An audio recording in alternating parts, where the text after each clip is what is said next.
নং ওয়ার্ড বাড়ি।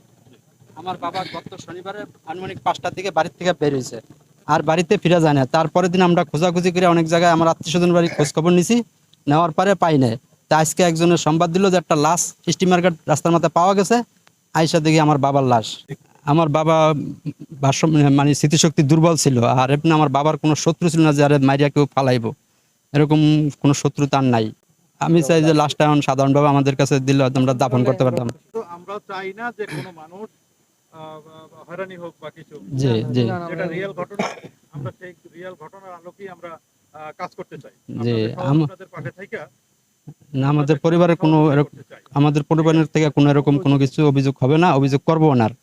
আমরা আমার বাবার লাশটা যদি দিয়ে দেন আমরা নিয়ে দাফন করতে চাই, দাফন কাফন করতে চাই। আমার বাবার যে কেউ মারবো এরকম মনে হয় না আমার। জি না, এই আমার এলাকার বাসী, এলাকার বাসী। একই এলাকার লোক, আমরা সবাই এক এলাকার। আমার দাদা হয়। জি আমি জিয়াউদ্দিন সুজন, সাবেক কাউন্সিলর, 5 নং ওয়ার্ড কালিকাপুর। আব্দুর রশিদ শিকদার ব্যক্তিগতভাবে আমার অনেক পরিচিত, আমার মুরব্বী, দীর্ঘদিন যাবৎ 10 বছর কালিকাপুরের কমিশনার ছিল, সেই সুবাদে অনেক ভালোভাবে চিনি। অত্যন্ত সাদামাটা মানুষ ছিলেন, নামাজি লোক ছিলেন, অত্যন্ত মানে গরিব হলেও অত্যন্ত স্বাভাবিক প্রক্রিয়ার লোক ছিলেন। মানুষের সাথে কোনো খারাপ ব্যবহার করতেন না, খারাপ আচরণ করতেন না। রশিদ ভাই প্রায় এরকম হতো, ভারসাম্য ওনার ছেলেরা জানাতো, এর আগেও একাধিকবার হয়েছে যে বাড়ি থেকে চলে গেছে, আবার পাওয়া গেছে। এই ঈদের আগের দিন সম্ভবত আমাকে জানাইলো যে কাকা আব্বার আবার পাই না, তো আমরা খোঁজাখুঁজি করতেছি, দেখি যদি না পাই তাহলে আমরা পরবর্তীতে থানায় জিডি করবো।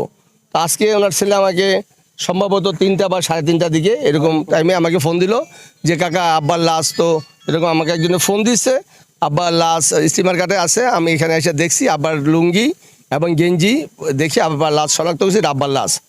পরে তো আমি আসলাম, তো এটা আমরা শিওর রশিদ ভাই লাশ, এবং রশিদ ভাইয়ের সাথে কারো শত্রুতা আছে এরকম মানুষ রশিদ ভাই না।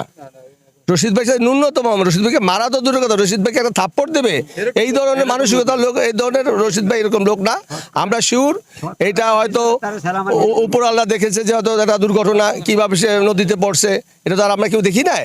তো আমরা এখন এলাকাবাসীর পক্ষ থেকে লাশটা চাচ্ছি আপনাদের আইনি প্রসেস সম্পন্ন করে, বিশেষ করে যদি বরিশাল না পাঠিয়ে এখান থেকে লাশটা দেওয়া যায়, আমরা যে কোনো ধরনের লিখিত দেব, আমরা তার লাশটা চাই, তার স্বাভাবিকভাবে নিয়ে দাফন করতে চাই। এলাকাবাসী সব এখানে উপস্থিত আছে।